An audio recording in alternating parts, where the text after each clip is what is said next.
Oh, I like that. Everyone just sat right down. That's great. So I'd like to welcome everyone. My name is Michael Henderson. I am a graduate student in pharmacology, toxicology. Any grad students?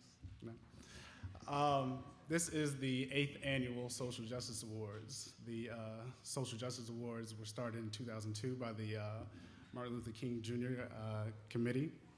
And what we try to do is from different people in the Dartmouth community, be it faculty, students, student groups, past graduates, we try to send our welcome and thank you to a commitment towards justice. And so annually we present these awards to a few people who have continued to show that excellence and that Dartmouth fervor for life and fairness and great things.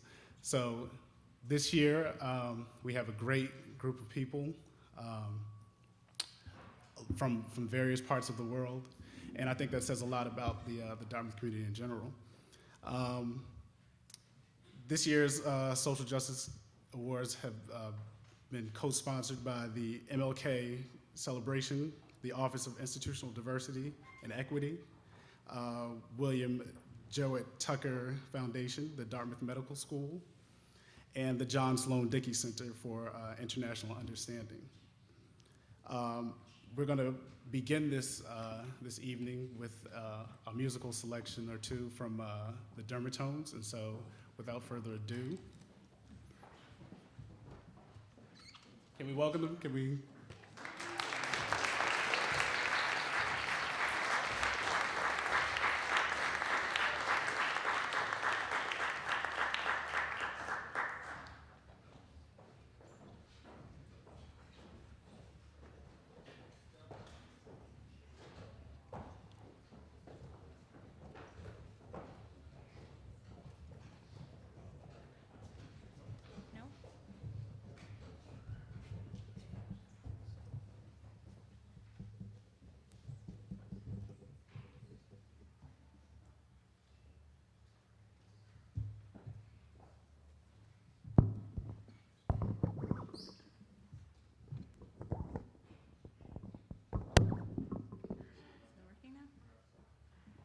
Hi, thank you for coming today. We are the Dartmouth Medical School Dermatones. We're an a cappella group made up of first and second year medical students. We're going to sing a couple songs for you today. The first one is a traditional South African hymn, and it is called Ifaradisi.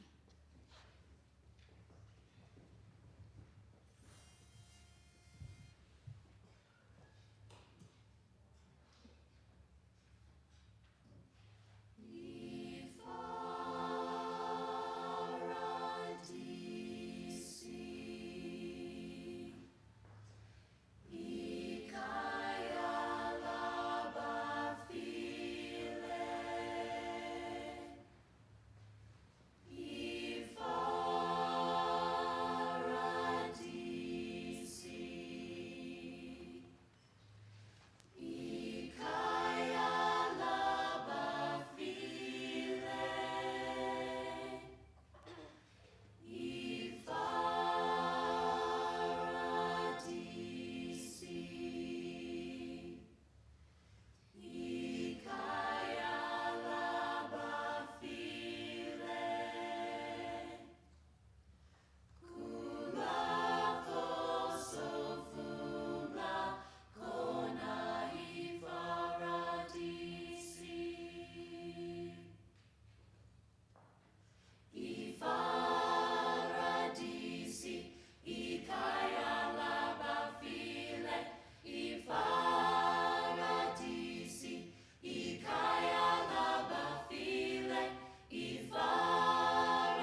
Thank you very much for having us. We're very honored to be singing at this event, and we're going to sing our last song for you.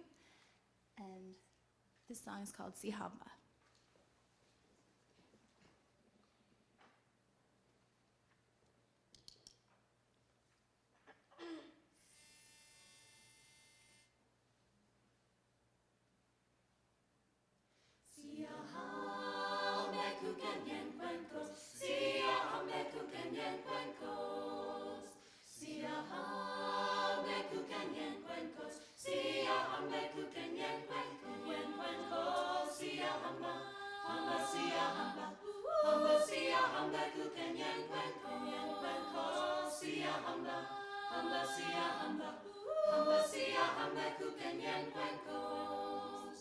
We are marching in the light of God.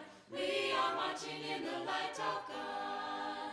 We are marching in the light of God. We are marching in the light of the light of God. We are marching, marching, we are marching, marching, we are marching in the light of the light of God. We are marching, marching, we are marching, marching, we are marching in the light of God.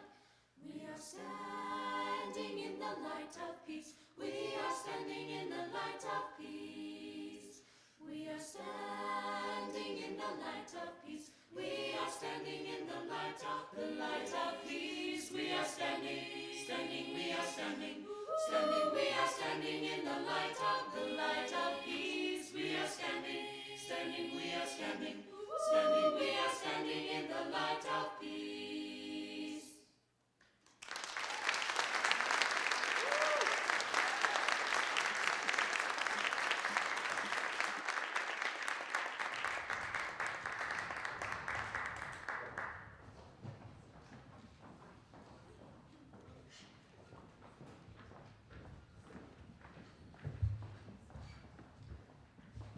One more time for the Dermatones.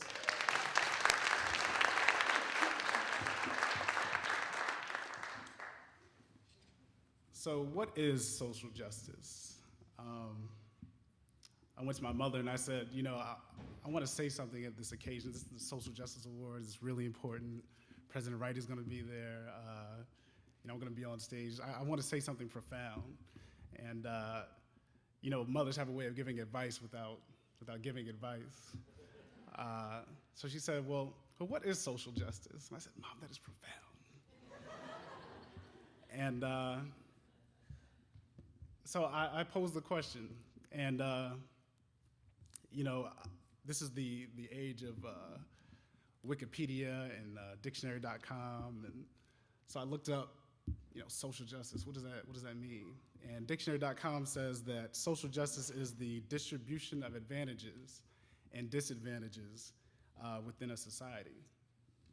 I was like, all right, that's interesting. It doesn't really tell me much, but it's interesting nonetheless. So I wanted to clarify that. What does that mean? So I dusted off some of my old philosophy books and came across John Rawls and A Theory of Justice. I was like, oh, all right. And what John Rawls says is that society is a cooperative venture for mutual advantage. That venture leads to injustice and conflict because people are not indifferent as to how the greater benefits produced by their collaboration are distributed. So therein lies the need for social justice. You have these benefits being benefited from our mutual cooperation, and everybody wants a piece of it. So social justice is needed because we want those advantages and disadvantages evenly distributed. All right. Again, it's not that gripping. So I thought to myself, I think social justice means more than that. I think that social justice is an action. It's something we do. Like you will see later on with the panel before you, these people live social justice. It's something that is a part of them, an action that they take on a daily basis. And at the same time, social justice is a principle that separates right from wrong, the just from the unjust, lawful from unlawful. And even then, social justice can be even more than that. It can be the lens through which we view the world. Now, what do I mean by that? Well, for example, the news is, filled with talks of bailouts and TARP and billions of dollars needed to shore up the banks. This is the phrases that they use for us. We need to shore up the banks. But when we use social justice as our lens through which we see the world, we say to ourselves, wait a second, what about the disenfranchised and poor people in New Orleans? They're still homeless, they're still suffering. Where's that billions of dollars? How is it that we can pull that together so quickly, but not for these people, these American citizens in need? Social justice tells us that is something we need to change. Something's wrong there. Another example would be when we talk about Martin Luther King. Social justice tells us that we have to continue to teach our children about Martin Luther King. Not just the Martin Luther King, I Have a Dream, the one that everyone loves. You see these pictures of Martin King giving speeches and, everyone loved him. But I'm talking about the Martin Luther King that was not so popular when he was alive, the one who was talking about the Poor People's Campaign, that Martin Luther King. But when we talk about Martin Luther King, we also have to allow social justice to critique Martin. What do I mean by that? That means that even in the civil rights movement, Dr. King and other prominent figures like him systematically and purposefully silenced women within the movement, people like Ella Baker. It was inconvenient for this woman to be prominent, and so we have to tell our children, even though this is a great man, there are shortcomings, and that humanizes Dr. King. Another example would be the conflicts that are going on in the world. Social justice should tell us, when we look towards Pakistan, Israel, Sudan, Nigeria, Liberia, these are these children and women who are constantly caught up in the middle of these wars and are still suffering. Social justice tells us that these people are suffering even when those little green wristbands aren't in style anymore.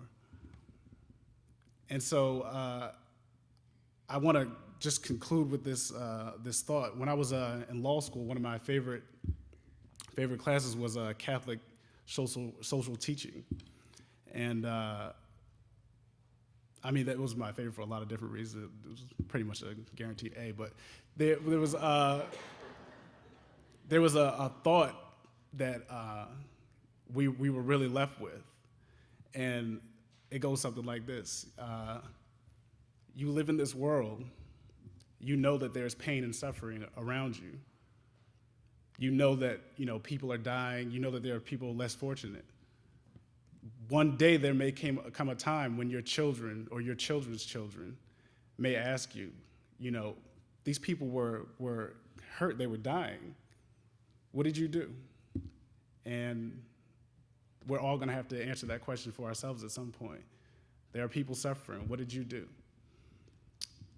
So I'll leave you with that. I think that President Wright, who embodies a lot of the important things that are going on at Dartmouth, the social justice within him is very interesting, and I think he wants to come up and say a couple words. So I welcome President Wright. Can we welcome him together?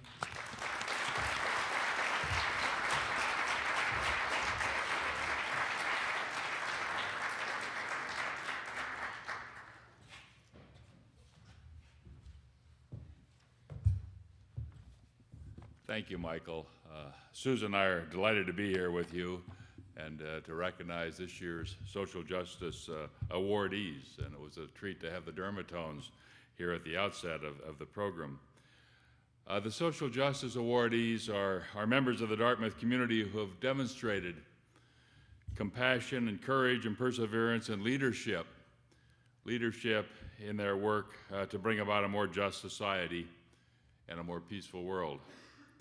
With all of you in this room, and with many people who are not here now, we celebrate the efforts and accomplishments of Kul Gautam of the class of 1972, Ricky Stern of the class of 1987, Milton Oching of the class of 2004, and Frederick Oching of the class of 2005, and the student members of the college's chapter of DREAM. We owe them a debt of gratitude for all that they do, and for all that they represent, and for all that they encourage in us. And I also want to thank those people who have helped to organize this program, the Martin Luther King Celebration Planning Committee, led by Vice President Holly Satay and Special Assistant Nelson Armstrong, and the Social Justice Awards Committee, who worked with them. And I want to particularly acknowledge E.J. Kiefer, Christine Crabb, Kathy Johnson from Conferences and Special Events, who have devoted so much time and work preparing for this event. The Social Justice Awards were commenced in 2002 to remind us, to take an occasion during the year to remind us of a value that is rooted deep in Dartmouth's history, and a value that I believe is at the very heart of our mission. And appropriately, we hold this gathering during the period when we observe the birthday of Dr. Martin Luther King, Jr. In Where Do We Go From Here, Dr. King wrote of what he called the great world house that we have inherited, where we must somehow learn to live with each other in peace. He also challenged us in that book to move beyond a far too easy reading of what constituted peace, and to face what he called the hard truth that peace is not merely the absence of tension, but it is the presence of justice. Nestled here in a beautiful landscape and anchored by a strong sense of attachment and of community, Dartmouth nonetheless sees itself within a context that is both global as well as local. We know that distant wars are not distant, and we are aware of widening hardships in our community, among our neighbors, within our country, and internationally. This is the context for what I think of as Dartmouth's work, which is to prepare our students for a lifetime of learning and of responsible leadership. This is our mission statement, which we developed a few years ago, a lifetime of learning and of responsible leadership. Now, we do not demand of our students particular forms of leadership. I always encourage them to make their own life choices, to do their own things, those things that are important and most meaningful to them. We do not put boundaries on their lifetime of learning. Rather, we aspire here to support all of them in the development of their unique talents and the exploration of their own values and their own ideals. And as I said at convocation just this past fall, our hope is that Dartmouth students will use whatever they learn here to help them make a significant and a positive difference in the world. The College of Students, finally, are our gift to the future, a trusted legacy, as is evident in the commitment and the lives and the accomplishments of tonight's honorees. So we use the Social Justice Awards as a means to bring current students into contact with people whose contributions can make evident the power that begins with the aspirations of one person. And each of these recipients tonight can talk about their own aspirations, how they hoped themselves to make a difference. And we can also use this occasion as a vehicle for us to express our gratitude for the transformative work that has been done. We are very proud of tonight's awardees. As Dartmouth graduates, they are role models. They have heeded Dr. King's summons. The time is always right, he said, to do what is right. And they have never given up on trying to do that which is right. Marion Wright Edelman offered the keynote address at last year's Martin Luther King celebration, and as she does so often, she spoke of the imperative that each of us face our personal responsibility to engage in the work to bring about a more just society. She said a lot of people are waiting for Martin Luther King or Mahatma Gandhi to come back, but they are gone. We are it. It is up to us. It is up to you. And so we can learn so much from tonight's honorees. We see in Kul Gautam a man who enrolled at Dartmouth against extraordinary odds and who has since spent his life working on behalf of the world's children. When asked how far he would push the human rights approach to UNICEF's efforts, Kul once said, "To the edge," meaning, I believe, to the very, very edge. In accepting their village's help and embracing the admonition that they not forget the people who nurtured them, Fred and Milton Oching prove that the impossible can become possible, 1 inch at a time, and with the help of many hands. Ricky Stearns inspires us to know that storytellers and filmmakers tell a story for all of us, urging us to confront injustice rather than simply turning our eyes away from injustice. And the students of Dream, they help to make Dartmouth the place that we most hope it will be, a community that gives to our neighbors through relationships, connections that givers of the children ostensibly receive. And what are people for? Wendell Berry reminds us, good work finds the way between pride and despair. It graces with health, it heals with grace. It preserves the given so that it remains a gift. By it we lose loneliness. We clasp the hands of those who go before us and the hands of those who come after us. We enter the little circle of each other's arms. So I want to thank all of you for being here, and I want to extend Susan's and my warmest thanks and congratulations to Kul, to Milton, Fred, Ricky, to the students of Dream. We're grateful to you for your good work, for the clasping of each other's hands, and I want to take this occasion to thank all of the students, because you inspire us so much. All of the students and members of this Dartmouth community. You accept regularly Dr. Edelman's challenge. It is up to you. You take this very seriously, and what a treat it has been to be in your good company all of these many years. Thank you for all that you do. Thank you.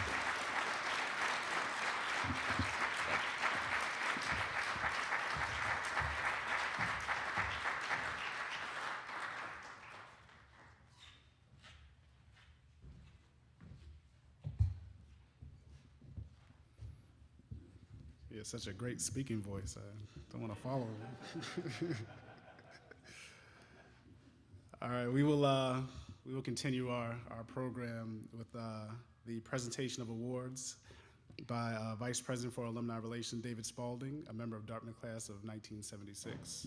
Can we welcome him?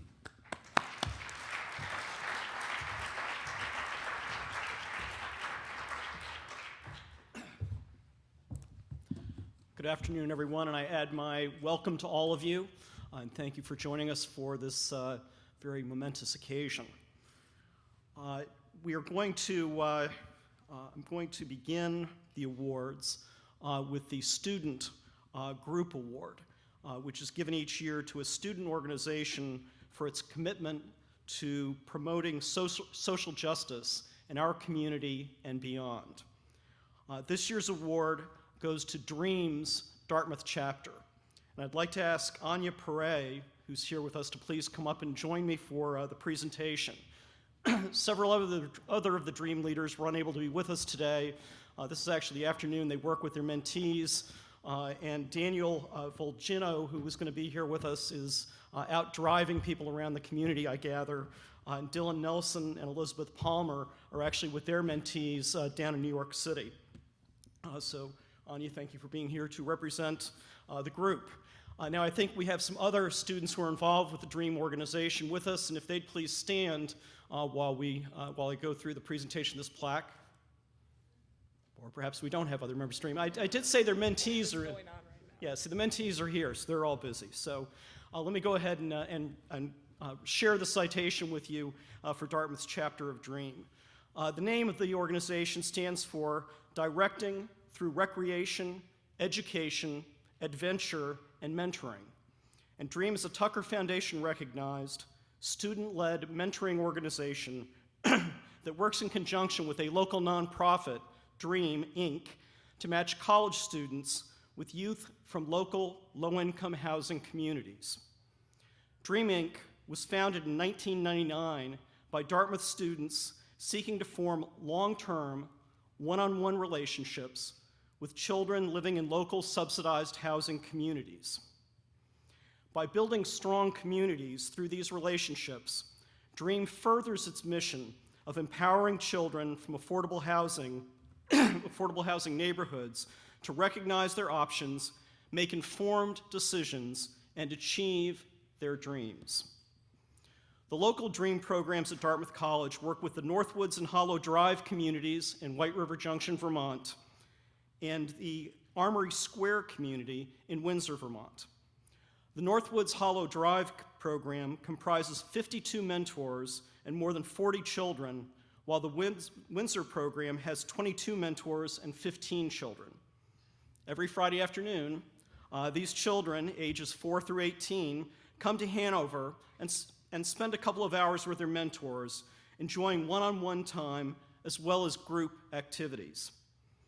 In addition, DREAM organizes a culminating experience each term. Past culminating experiences have included trips to the Boston Aquarium, the Franklin Park Zoo, the Ben & Jerry's Ice Cream Factory, and the Killington Ski Resort. Sounds like fun. Every other year, DREAM members raise more than $20,000 to take their mentees on a high adventure trip. Last year, the group traveled to Florida. Together, these DREAM activities constitute approximately 8,400 community service hours every year. We are proud to recognize and honor all the student participants who play a role in DREAM for their commitment to service and for their continuing efforts in our local community. And now the plaque presentation.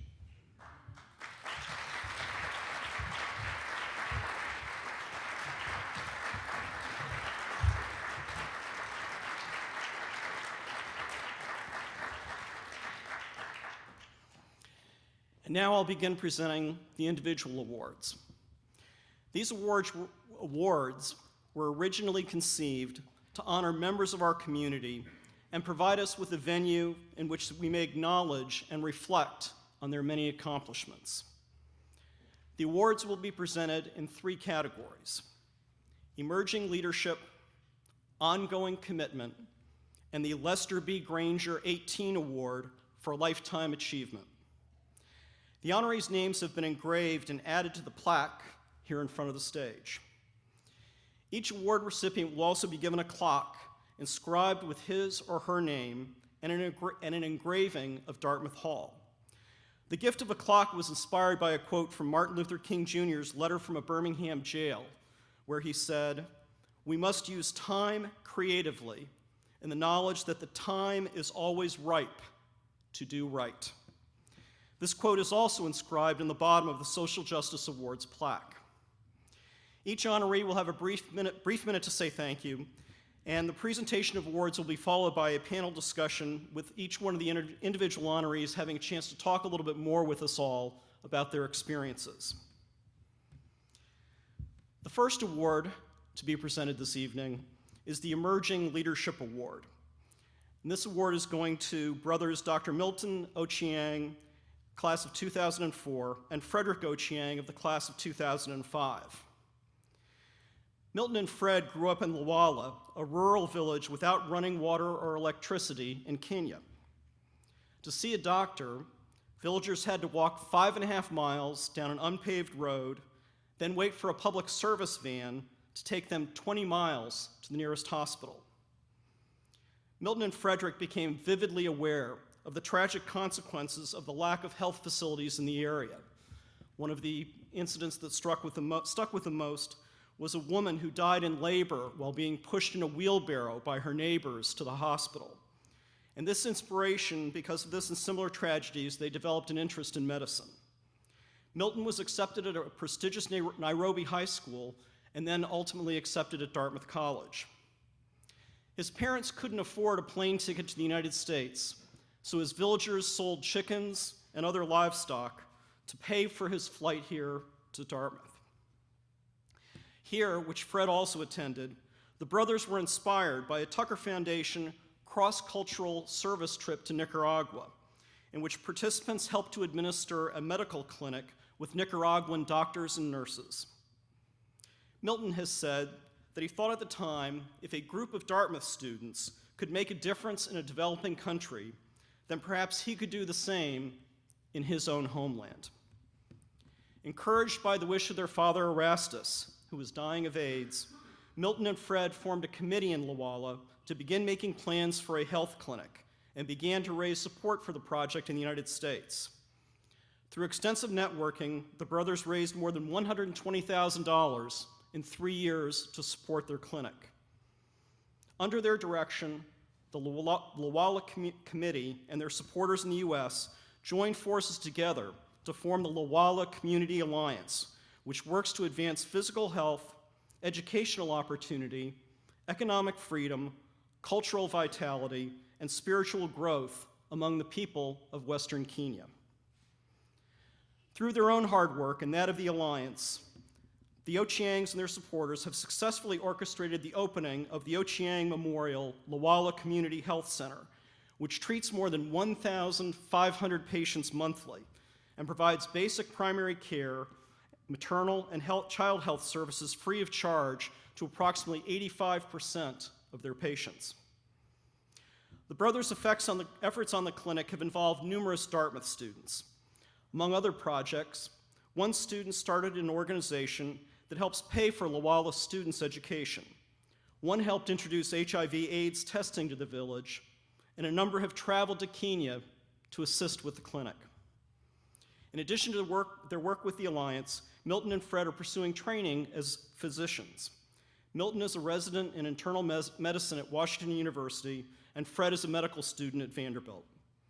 Dartmouth College is particularly pleased to bring the Ochiangs back home to celebrate their achievements. Gentlemen.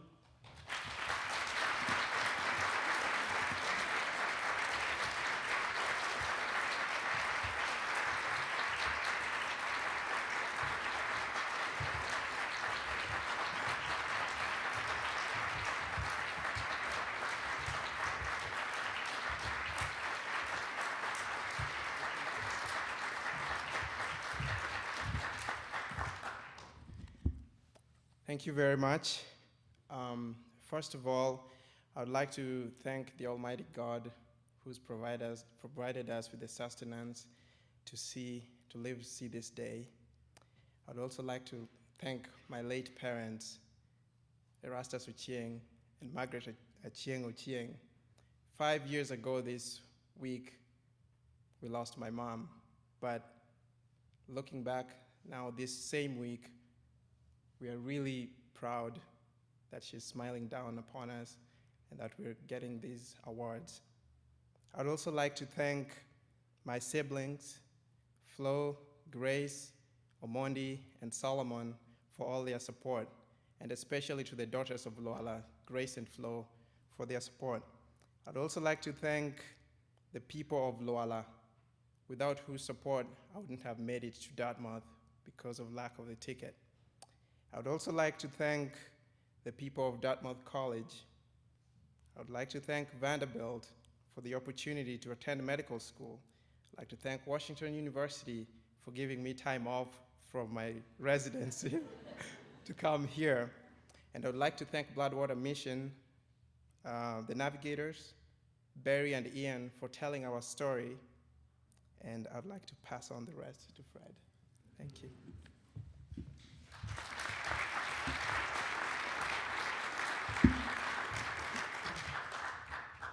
I would like to thank some really special families that have been just standing really close to us all through our experiences here at Dartmouth, and even as we move further along. The Youngs have just been really amazing. The Rainers, the Kellys, they've really come around us to help us through many, many difficult moments. I see the Peacocks are here, the Laytons are here, Craig Parker and his family, the Cooks, and we've just had so many amazing people here at Dartmouth who make this really home for us, away from home. I see Jody is here with the Richmond Middle School, and they've been partnering with us. And also to the Upper Valley community who've been just really supportive of the work that we are doing. Thank you all so much.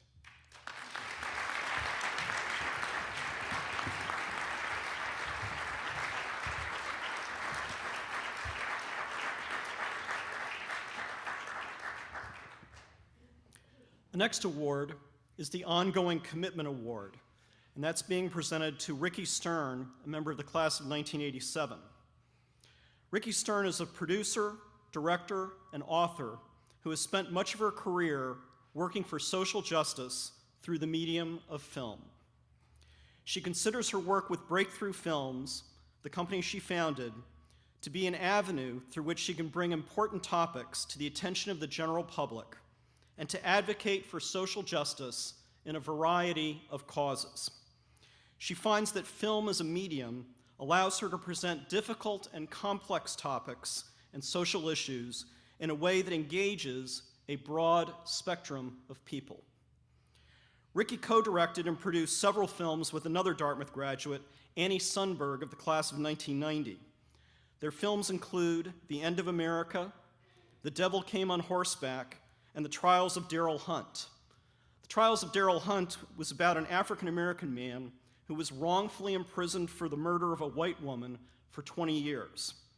The film spurred the Darrell Hunt Project for Freedom and Justice, which advocates for judicial change to avoid wrongful convictions and which provides assistance to those who have been wrongfully convicted. Ricky's films have been shown at the Sundance Film Festival and have garnered numerous prestigious awards, including Best International Film at BritDocs and an Independent Spirit Award for Film Documentary. Ricky and Annie received a Best Female Filmmakers Award at the San Diego Film Festival, an Adrienne Shelley Excellence in Filmmaking Award, and the Lena Sharp Women in Cinema Persistence of Vision Award at the Seattle International Film Festival. According to Ricky, her Dartmouth experience, particularly the camaraderie and teamwork with her fellow students and faculty in the film department, had an enormous influence on her filmmaking. In addition to her work in film, Ricky is the co-author of the Barely Bean books, which highlight a strong female character and a role model for young girls. Ricky also serves on the board of the Tucker Foundation's Dartmouth Partners in Community Service internship program. Dartmouth is privileged to honor Ricky Stern for the outstanding social justice work she has accomplished through her films. Please welcome Ricky Stern.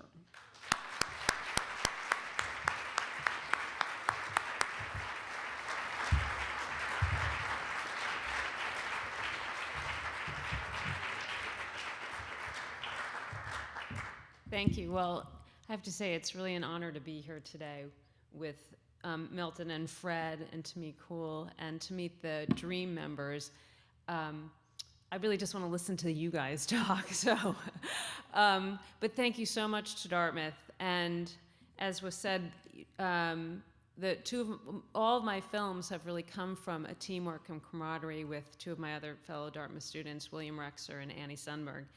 And I think we'll talk more about it, but it's because of the Dartmouth Film Program and the community of support that have enabled us to pursue these types of projects. I just have to thank my parents who are here tonight. One of the questions I was asked when we got this award was, what inspired you for social justice? And absolutely my family. has been the core of our striving for social justice. And my husband and 3 kids who are home because they're sick. So, and I have to thank them. Somehow it'll get to them that they really keep me going. So thank you very much.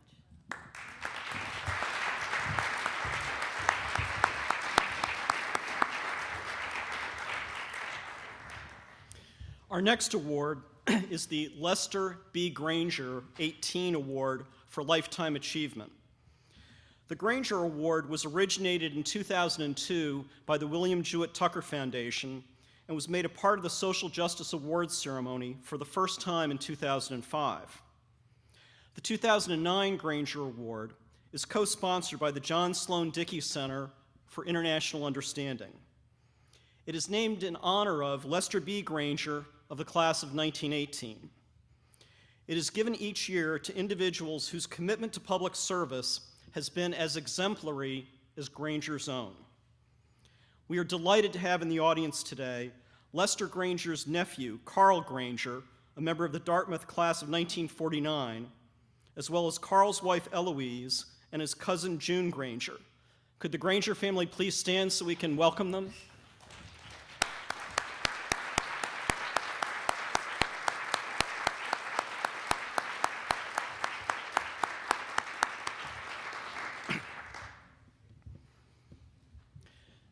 This year's Granger Award is being presented to Kul Chandra Gautam, class of 1972.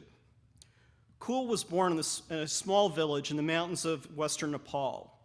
Like the Yochiang's town, it had no running water, electricity, or health clinic. It had no school or even a road. Because there was no school in his town, by the age of 7, Kul was sent away from his home to pursue his education. During his studies, Kul became friends with the U.S. Peace Corps volunteers who taught English at his school, and he frequently beat them at Scrabble. Perhaps because of his Scrabble abilities and other intellectual attributes, the Peace Corps volunteers encouraged Kul to pursue college in the United States, and Dartmouth was very fortunate to receive his application. He had to wait 2 years to receive a Nepali passport before he could come here.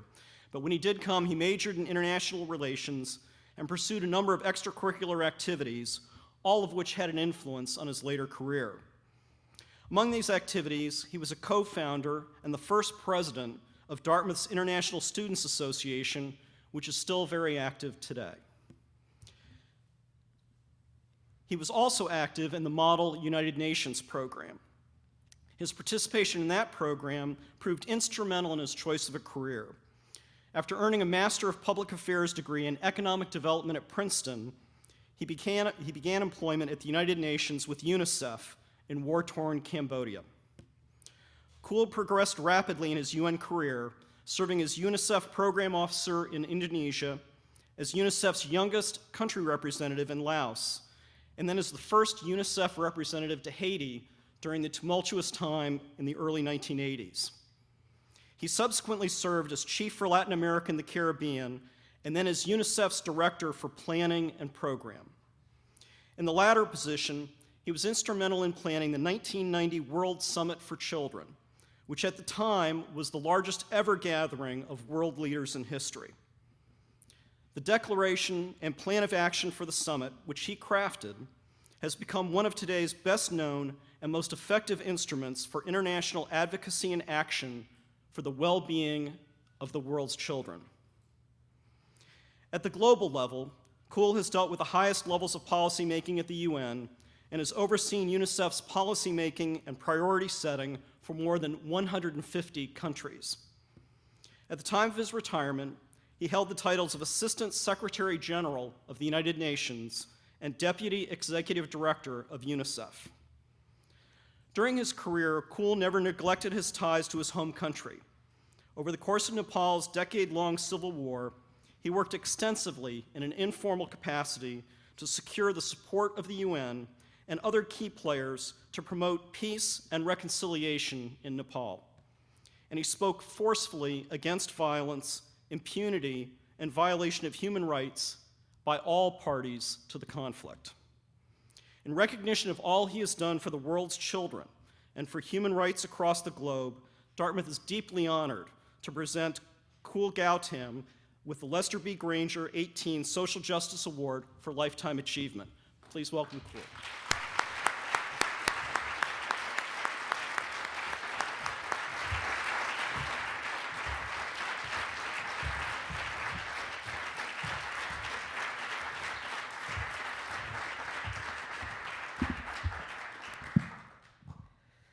Thank you, Vice President Spaulding, for those very kind words, and thank you, President Wright. I am deeply honored and accept this prize, Lester B. Granger Award for Lifetime Achievement, with tremendous pride, gratitude, and humility. Dartmouth education played a very important part in whatever I have achieved and whatever I have contributed to the well-being of children in the world. So tonight, I would like to pay tribute to a couple of my friends and colleagues who made it possible for me to come to Dartmouth, to have a good time here at Dartmouth, and to make this international career. When I was in Nepal, in high school, nobody had ever heard of Dartmouth. The first time I heard of Dartmouth was by a gentleman named Jacques Hahn, who was a Peace Corps volunteer in my town. And he encouraged me to apply to Dartmouth, and here I came. So thank you, Jacques. Jacques is with us here today.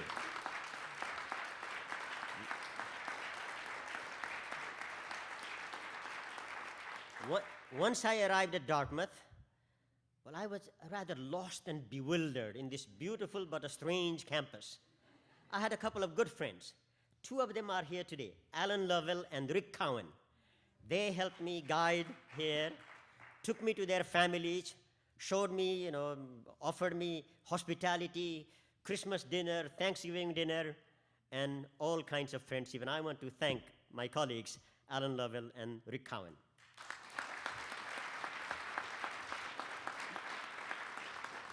Now, while I was making some good friends here at Dartmouth, I was occasionally a bit homesick about Nepal.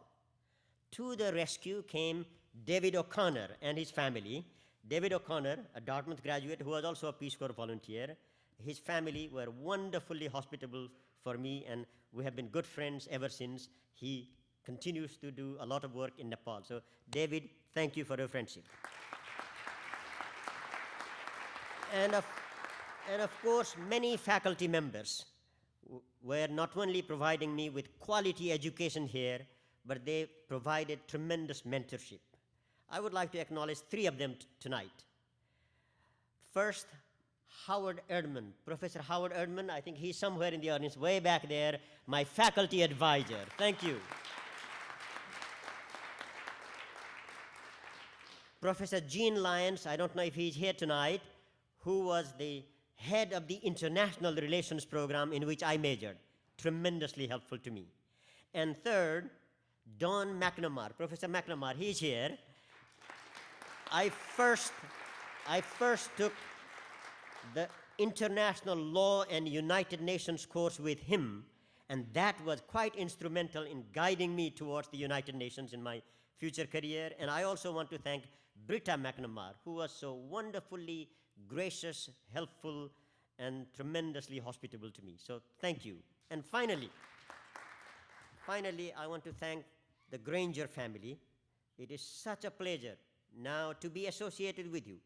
My family will forever be associated with your name, with your illustrious family, and thank you for all the inspiration that Lester Granger has given, and I will forever remain grateful to the Granger family and associated with you. Thank you all.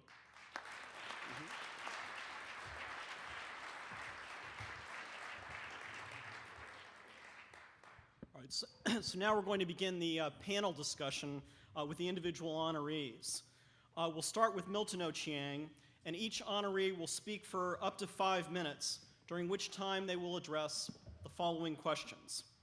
Number one, what have you most wanted to change through your life's work? Number two, did your passion for social justice have roots in your Dartmouth experience? Number three, what one lesson have you learned about social change that you would like to share with This says younger people, but I think really with all of us.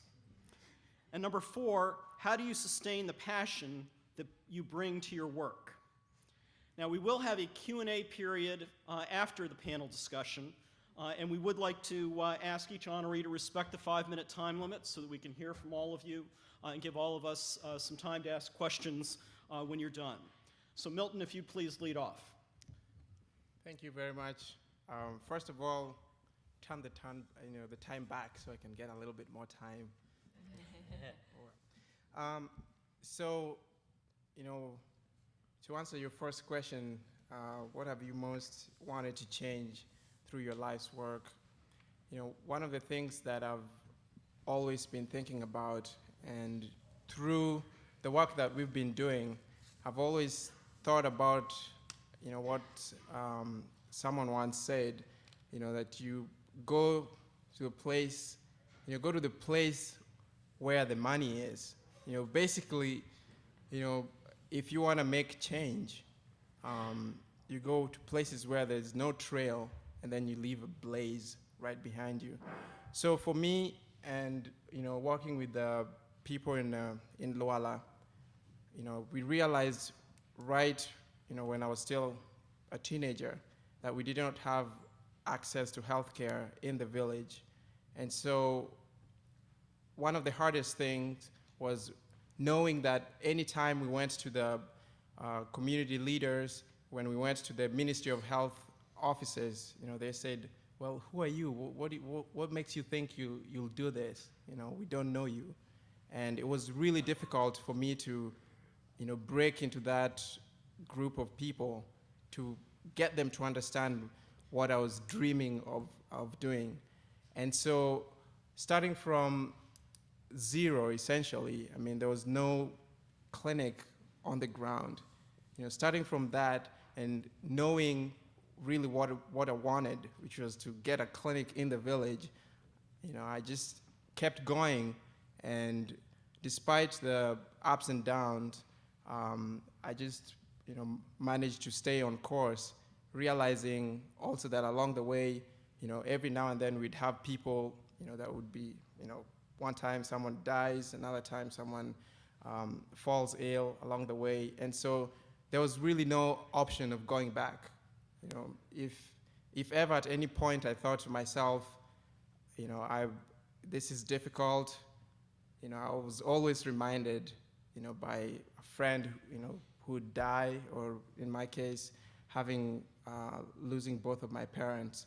So one of the things that I've always wanted to change with the work that we're doing is, after seeing my 13-year-old brother go through the pain of losing both of my parents, my commitment has been to give the people of Luala, the kids in Luala, more time to spend with their parents, because I had that luxury of having time to spend with my parents as a teenager, and I would really like for them to, experience that as well.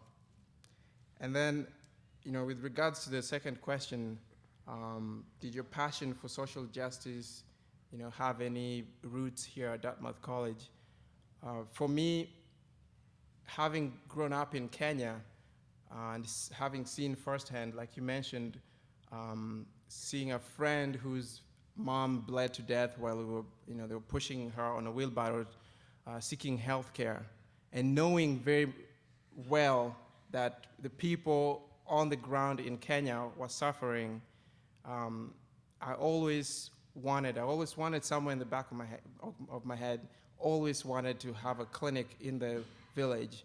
And then when I got to Dartmouth, through Taka Foundation, I got to participate on that trip to Nicaragua. And while we were there, kind of had a aha moment, and said, well, if we as just college students, we could make a difference in the lives of Nicaraguans. And I thought, well, here's the idea that I've been waiting for the whole time. So I went back and talked to my father, and the rest kind of, this story.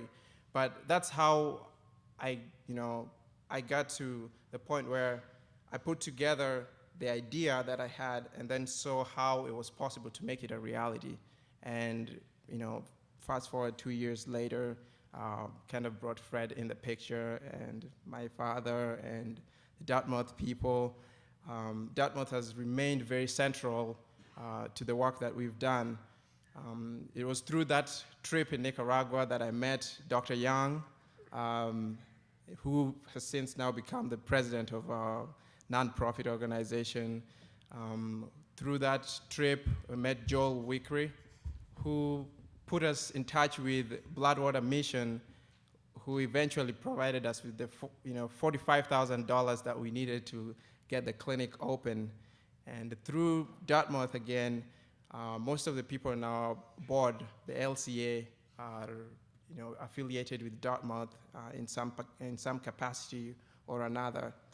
Also, our board is we have the board based here in Hanover, so we are often in Nashville and St. Louis, but everything is happening here at Dartmouth. So then the third question, what one lesson have you learned about social change that you would like to share with the younger people and everybody else for that matter? And we're all young at heart, that's what. So what I would say is that you are the change and we are the change. So do not sit there and wait for somebody else to do it for you. You never know what you might be doing. You might not think it's changing anybody's life, or you might think you're just doing what you're supposed to be doing, which in my community is you're supposed to be taking care of everybody else, and they're supposed to be taking care of you. But basically, by living that life, you are the change. Pushing yourself. You never know whether any small thing, any little thing that you do, you don't know how much of an effect that might have on other people. And so that keeps me going, knowing that sometimes I'm just doing what I think is right, and then getting the feedback from people when they come and say, hey, my son was sick the other day, and thank you very much for taking care of my son. Or somebody else who recently stopped me in the village and said, we saw what you did to so-and-so's son who was really sick with AIDS, and now they've gained weight and they're back in the fields and plowing the fields. Would you please do the same thing to my son? So these are just, things that keep playing themselves back to us, and it gives me that extra energy to want to send an email to Dartmouth medical students saying, hey, could you help us organize this, Dance for a Dream, and all the things that the Dartmouth students have been doing. So I'm very glad for that opportunity. And lastly, how do you sustain the passion that you bring to your work? Again, what sustains me is seeing that the work that I'm doing is making a difference in someone's life. There's nothing more gratifying than, for example, going back to my village and seeing and holding a 1-year-old baby that we delivered, the first breech baby that we delivered in the clinic, who happens to have been the granddaughter of the lady who died in a wheelbarrow. So it's just, seeing things coming full circle and realizing that from death comes life, and that in all that we do, it really does pay when you look at it at the end. Thank you. Thank you, Milton.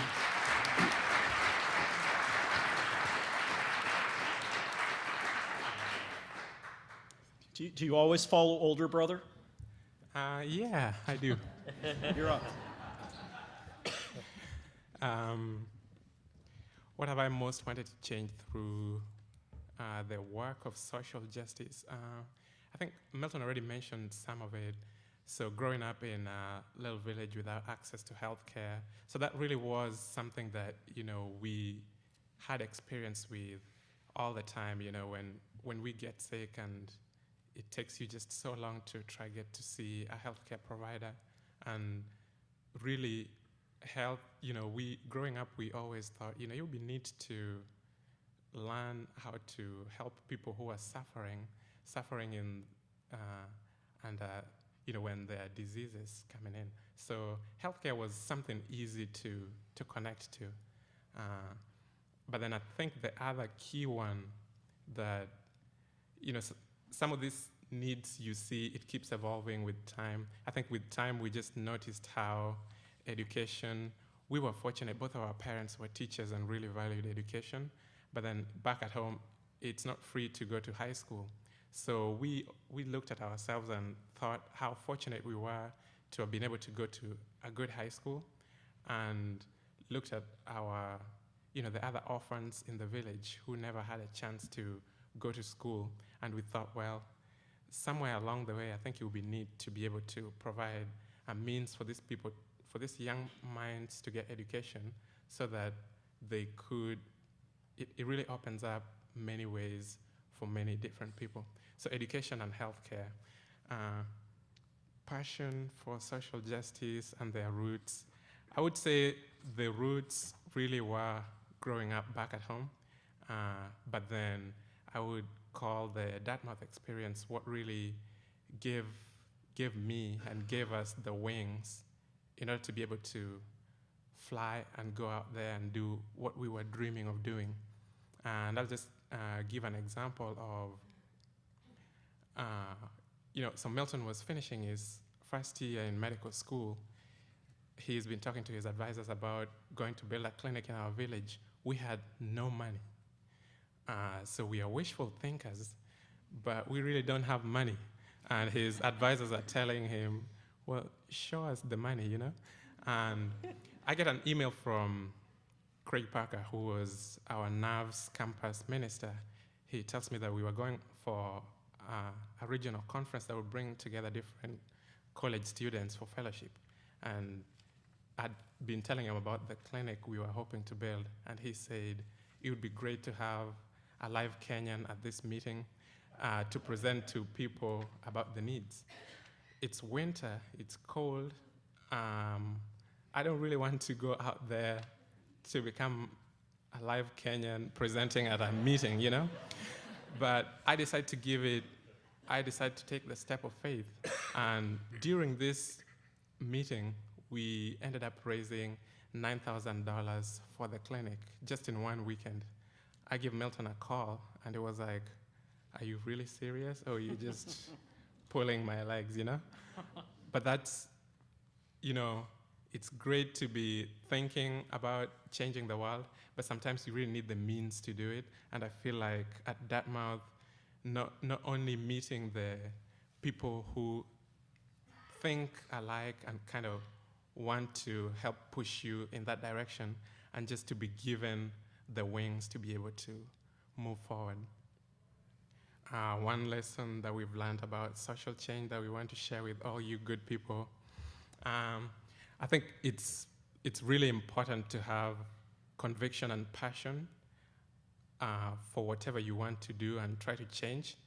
But then I think even as important, you really need people who believe in you and kind of make connections for you. And I'll just give another example of, so Joel Wicker, who was at Dartmouth 03, he was working for the board for Bloodwater Mission, founded by Jazz of Clay. So we get to meet Jazz of Clay, and they worship together with this guy who's a newscaster in Channel 5 in Nashville. And so they tell Barry, you need to meet Milton, and he's doing some work in Kenya, and you might be interested in telling a little about his story. So Barry meets Milton, and after maybe 5 minutes of tea, Barry decides to quit his job and start recording some things about the work we were doing in Kenya. 2 years down the road, a documentary is made, and just people who have been telling our story, be it Barry, be it Dartmouth, be it other people who help share our story and make connections for us with other people really make it possible to make things happen, really. So, we have the passion, we have what we are hoping to do, but we really needed to have those connections, the people who hold your hands and guide you along the way. How do I sustain the passion? I think Milton might have alluded to this a little bit, but I find for me, being able to go back and connect with people back at home and just see, these are the people we grew up with, and just to see not only the ongoing challenges and needs, but then also to see how the work that we've been doing is changing lives. And it really gives you a boost of energy. And I think one other special thing which I realized working with people in our rural community is that, sometimes we think, looking at the differences between Kenya, rural Kenya and the US, there's so much here in the US, and it's easy to get comfortable living here. But then it's always amazing to go back at home and just share with the people and see that the people who you might think don't have that much materially, but to their spirit, their joy, and it's always a breath of fresh air to our souls. So I think that's just really special. Thank you.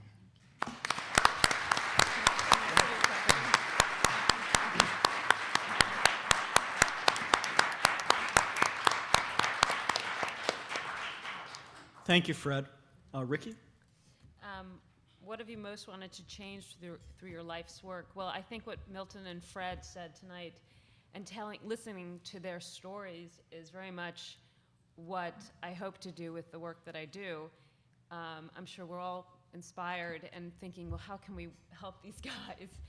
And I've been very fortunate in making documentaries about inspiring individuals who are doing incredible things with their lives, and changing, and through that, I hope to change people's perceptions, whether it's prejudice or informing people, giving voice to the powerless, creating a platform, as they were saying, to have access to, whether it's money or connections.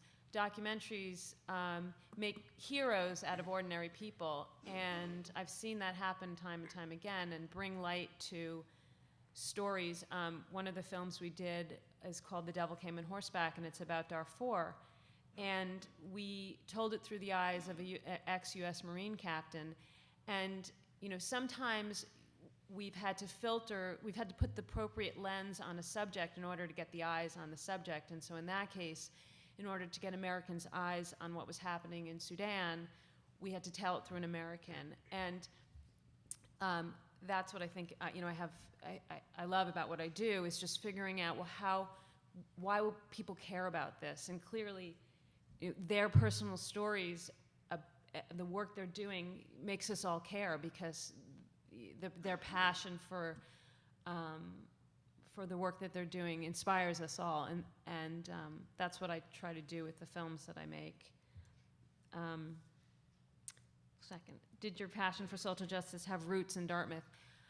It did. I mean, I go back, I do say again that my family have inspired me and allowed me to question things and be a little bit rebellious. And when I was at Dartmouth, the shanties, there were shanties on the green and in protest of apartheid in South Africa, and the shanties were knocked down.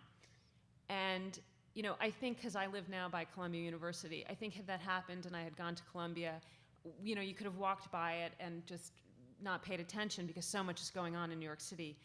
But at Dartmouth, the community, like President Wright was saying, that there's this community here, and it really is a microcosm, and it forced me to find a voice and to find my role, to figure out what my role was going to be in society when I got out. I think I was coming from New York City somewhat complacent that people agreed with me, and I came to Dartmouth and I found out that there was diverse opinions, and I had to figure out how to present my point of view so people would listen. and to be persuasive. I think also, the Dartmouth Film Studies program, Dartmouth, because it's smaller than other film programs, really became a safe place for us to experiment and to fail. And it was through those failures that we learned so much, and there was so much support, and continues to through today. One lesson I've learned about change, I guess, it goes without saying, but I think that what I've learned is that every day we need to evaluate, we need to look at our actions and figure out what it is in our everyday life that we do that can make the world a better place.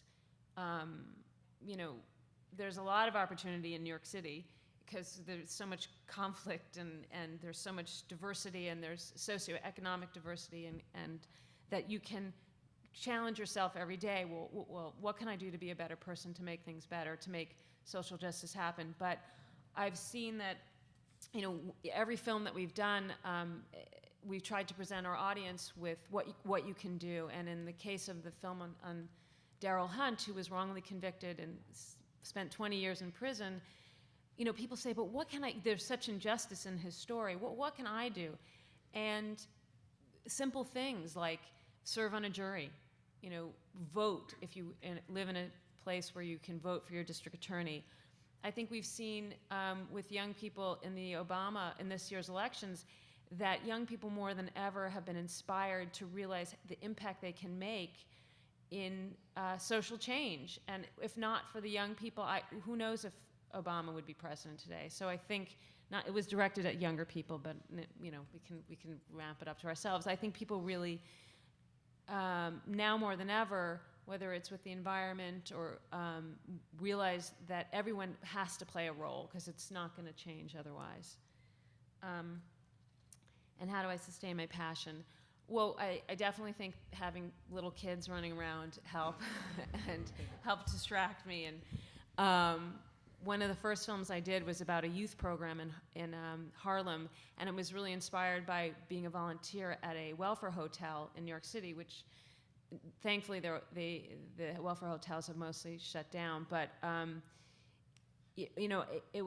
found it very overwhelming sometimes, as I'm sure you guys do as well, to be so immersed in such deep problems, that I found over time, as I've had, that it helps to have perspective, that you don't have to fix things overnight, that you can just plow away at it slowly and find your passion.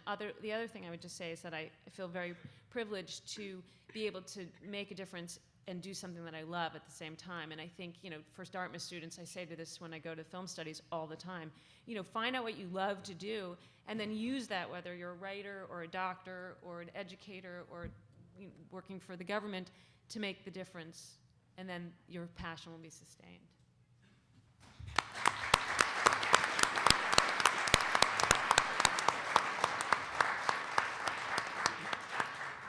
Thank you, Ricky.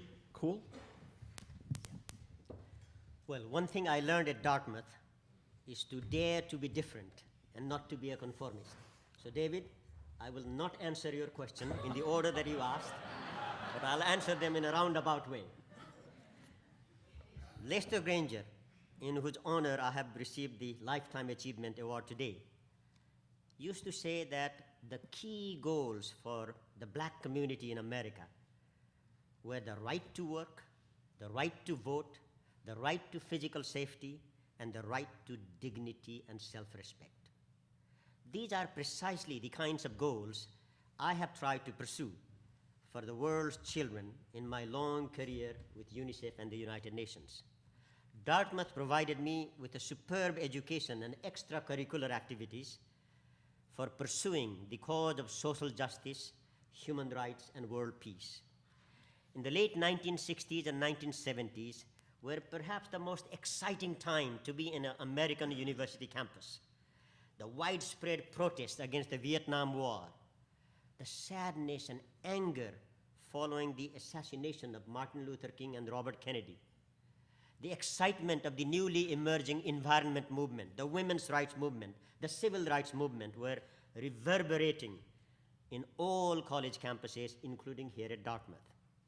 student activism was at its peak, with the whole campus transformed into a learning center with sit-ins and teach-ins on all kinds of worthy subjects.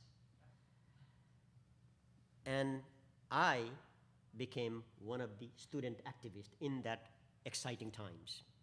Since then, my lifetime of work with UNICEF and the United Nations have taught me two important lessons. First, how lucky we all are. All of us in this hall, even those of us who might think that we have not been particularly successful or privileged, we are luckier than most people in the world. Today, 1 billion people in the world live on less than $1 a day. Just imagine, what would you do if your income was less than $1 a day or $5 for a family, for food, for shelter, for clothing, for health care, for festivals, and for funerals? It is such degrading poverty that kills 25,000 children every year, which is about 1,000 children every hour. It is this poverty that leads to 93 million children never seeing the inside of a primary school, 800 million people who go to bed hungry, 1 billion people in the world who have no access to drinking water, and 2 billion people who have no sanitation, no toilets. That is one reality. But the second thing I learned is that in spite of such horrific statistics, the situation is not so hopeless in the world. It is within our power to make a huge difference in the lives of the bottom billion people. Simple, low-cost technologies exist to save the lives and improve the quality and dignity of those people with very affordable investment. Even in these times of worldwide economic crisis, we live in an incredibly prosperous world, most prosperous ever in history, and the world does have enough resources to tackle the worst manifestations of poverty. You know, on Monday, I will be giving a Rabbi Meyer Memorial Lecture. I will speak at that time about what is being done and what more needs to be done to promote child survival as the cutting edge of human rights and human development. So let me just give you a little preview of what I'm going to say on Monday. That the persistence of abject poverty and inequality in the world today is due largely to our non-recognition and non-respect of children's basic human rights for survival, for protection, and for development. We now have a UN Convention on the Rights of the Child, which is the world's most universally ratified human rights treaty. Unfortunately, the world's most powerful and prosperous country, the United States of America, has not ratified that convention yet. Now, we are at a historic juncture when the whole world is looking to President Obama with so much hope and expectations for a renewed American leadership to help tackle not just America's problem, but some of the most serious problems confronting children in the world. It is my sincere hope that the US will soon ratify this Child Rights Convention and lead the world in implementing it. Now, we know that passing a law or a convention does not solve all problems, but it provides a framework and it imposes an obligation on all of us to do our maximum so that ours might become the first generation in history to aspire to end child poverty and to build a world that is truly fit for children. And I would like in that process for Dartmouth College to take an active, proactive role. There is now a campaign for ratification of the convention. Some 28 other universities are participating. I would like Dartmouth to participate. And I believe that that would give us the fitting tribute to the wonderful legacy of Lester Granger and Martin Luther King, which we are celebrating here in these last 2 weeks. Thank you.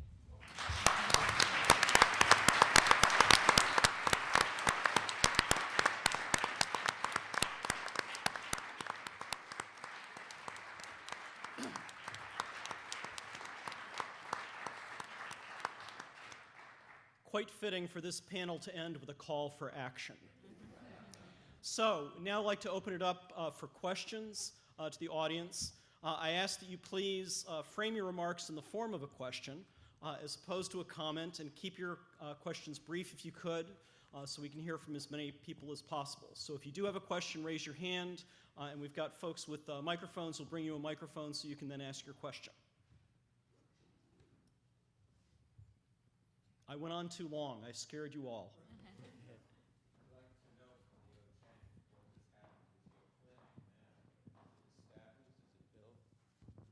I was just interested in a follow-up to the clinic that you've established in Kenya.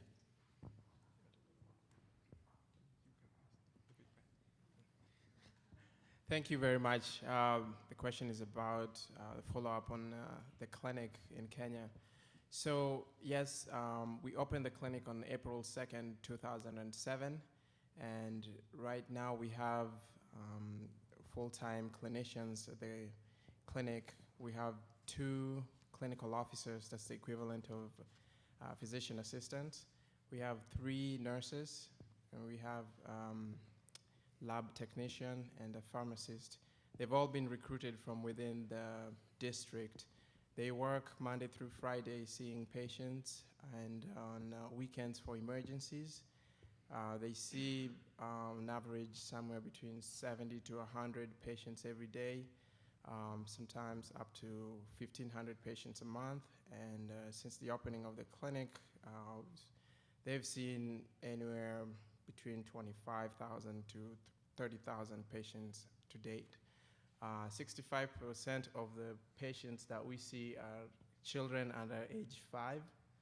So, there's that aspect of children, poverty and disease and health challenges. Again, in terms of where we're looking to go, we're in the process of putting together our architectural plans to expand the maternity and HIV wing, and the Dartmouth medical students helped us raise some money earlier last year that we're going to use to build the maternity health wing. In terms of the rest of the work, we're still, trying to expand our public health interventions in terms of protecting community water springs, improving sanitation. People don't have toilets or latrines for that matter. We hope to drill latrines in some of the local primary schools. And then, like Fred was mentioning, expanding educational opportunities and anything else, other challenges. Yeah, so I think that's looking forward at what we are hoping to do, and we've got, in order to do this, we are working together with our nonprofit organization here. Some of the members are here. Dr. Young is here. Caitlin Reiner is here. So we are working to try establish an endowment fund, or just a way of funding this project sustainably. So we've included that as one of the options for people to give in order to further the work that we are doing, and just to establish more links with the people on the ground, the Ministry of Health. Those are some of our goals for the work that's still ahead of us. And you can find more information at our website, www.loalacommunityalliance.org or www.sonsofloala.com. I think that was another call to action. Other questions?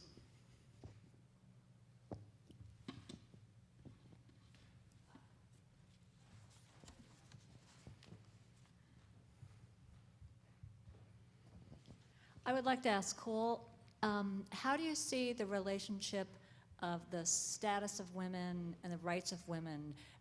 What is that relationship to child poverty? The status and well-being of children and women is intricately related. They need to be pursued together. And in the health area, if you want to reduce maternal mortality, infant mortality, child mortality, you need to start with maternal health, maternal nutrition, and then deal with newborn care and then child mortality. Women's well-being, women's education is probably the most important development intervention, because when girls are educated, women are educated and empowered, that starts a whole virtuous circle. Educated women tend to have more healthy children. They immunize them. They take care of them. They are in better nutrition. They do better in school. And then they become more productive citizens. And then the virtuous cycle continues. Therefore, the well-being of women and well-being of children is equally important. Let me say that I had called earlier for the ratification of this Convention on the Rights of the Child. The US must also ratify. There is a convention against all forms of discrimination against women, which, again, US is one of the few countries that has not yet ratified. And we would like to see both of these conventions being ratified. And in fact, Hillary Clinton, if you heard her confirmation hearing in the Senate, she attached tremendous importance to the rights of women, how important it was. And the new US foreign policy was supposed to deal with not just defense and diplomacy, but also development with equal priority. And in that development, the development of women and children must be pursued together.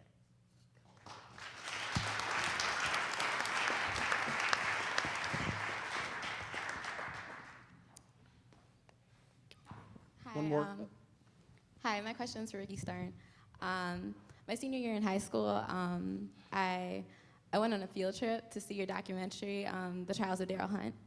And well, since you're here, I just wanted to ask you, how do you go about creating a documentary? I don't know much about it, but how do you go about, I guess, putting the whole story together, getting the perspectives of different people, and just like coming, I guess, portraying like this main thesis like throughout your whole documentary? How does that work? And I was also wondering how you get funding to do projects like that.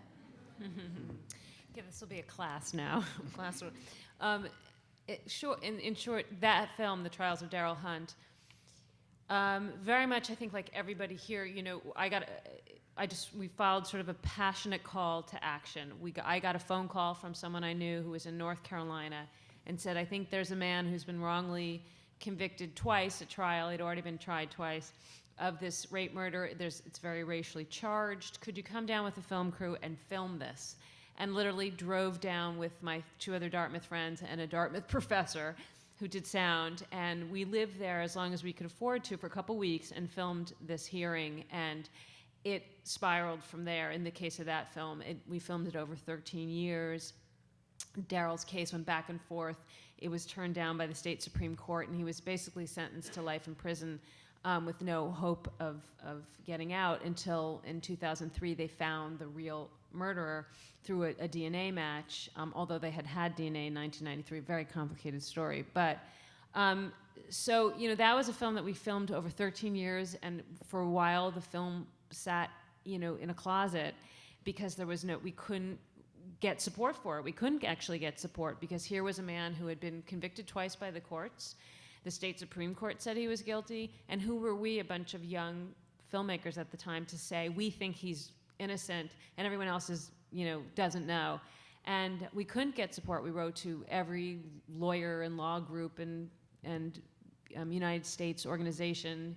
And eventually, when he was freed, they found the DNA. We got the money started to come in slowly. So with every film, it's different. With the next film we did about The Devil Came on Horseback, about Darfur, we made it in a year because there was such an urgency to get a movie out that was about Darfur, because then the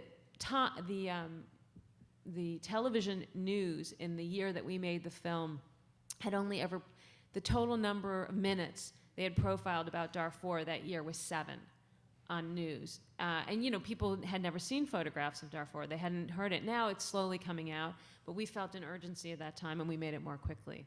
So everyone is different. All right, I think we have time for one more question. Back over there in the back. Catherine.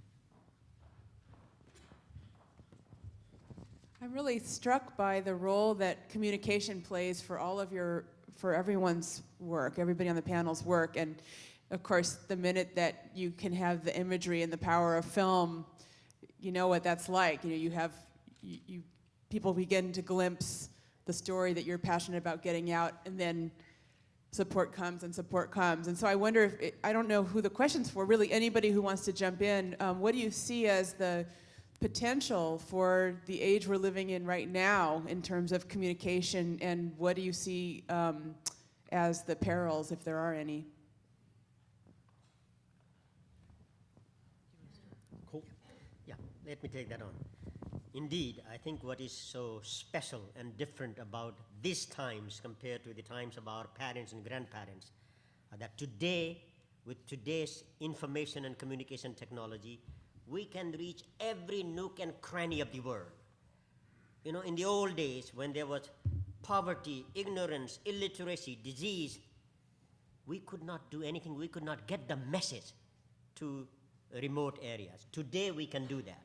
So this is an amazing power that we need to take advantage of for the benefit of humanity. And in fact, many people are doing that.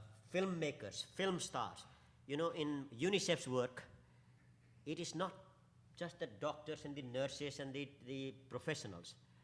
The advocacy role that we assign to Audrey Hepburn, Vanessa Redgrave, Roger Moore, all these film stars, they have done more to reduce child mortality, promote the well-being of children, promote child rights and women's rights than perhaps many other professionals. Why? Because they reach to many, many communities that normal professional organizations cannot do. So I think we live in an exciting time.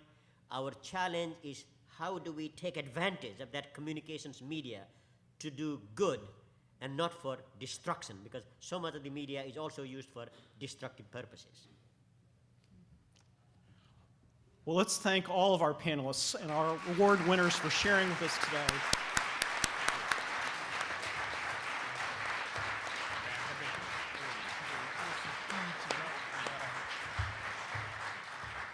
Thank you, David. Hi, I'm Holly Satay, and I first want to congratulate all of our panelists for for receiving the Social Justice Awards. I want to thank you for all the work that you do to earn those awards. And I also want to thank you because listening to your stories today and hearing your passion, hearing your commitment for the work, I'm going to borrow something that Fred said, I really think that it has provided a breath of fresh air to our souls. And so I want to thank you very, very much for that.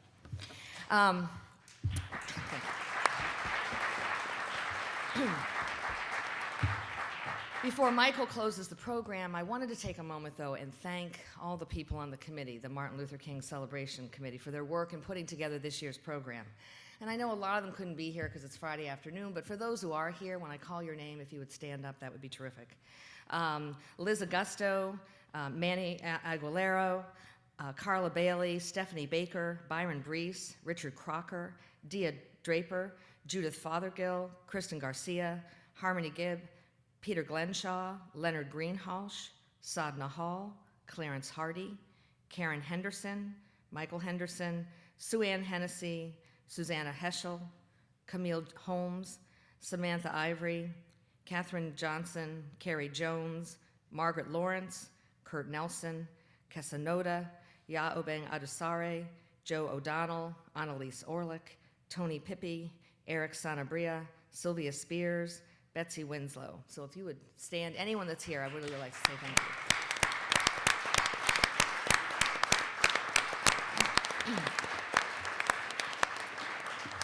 And for those of you in the audience, if you were able to attend some of the programs over the last 2 weeks, I think you could just get a brief glimpse of just how collaborative this program was, or this celebration is. We had faculty members volunteer to put together panels and lead campus discussions. Rockefeller and Dickey Center brought inspiring speakers to campus.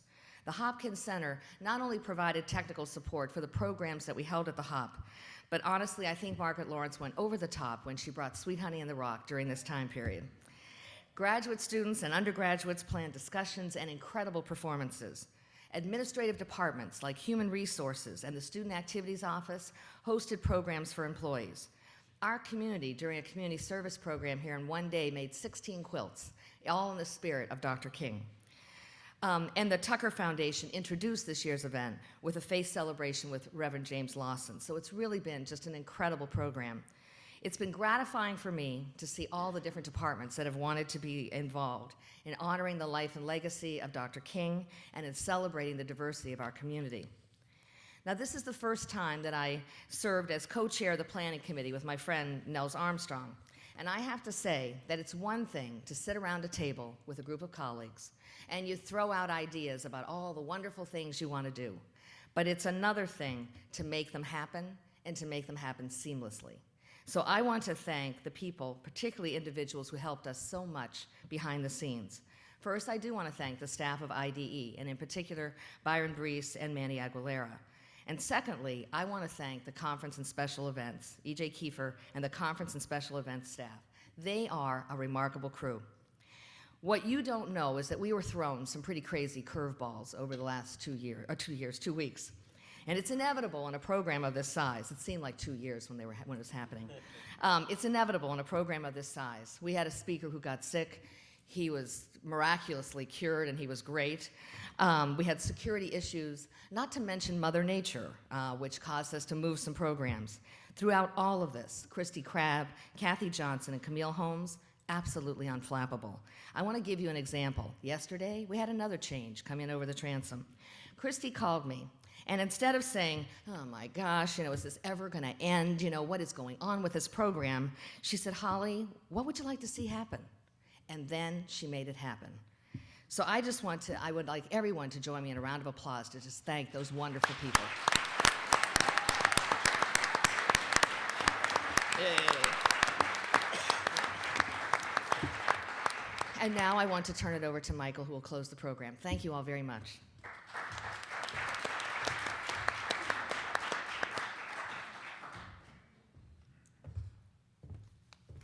Well.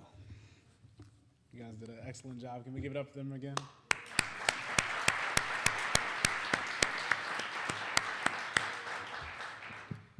So again, I want to thank the school, President Wright, all the honorees. I want to thank the audience. Give yourself a round of applause for sitting through and watching this. And I want to reiterate that Mr. Guadam will have a talk on Monday about child survival, the cutting edge of human rights and human development. That is at 4:30 p.m. at Filene Auditorium. So if you can make that, definitely try to get out to see that, and you can get more of what you saw today. If there is an event right after this, we're going to have drinks and a little reception at the back of the hall. So I encourage everyone to come out and stick around, have some drinks, talk to the people who are on this panel, and just enjoy yourselves. Thank you. Good night.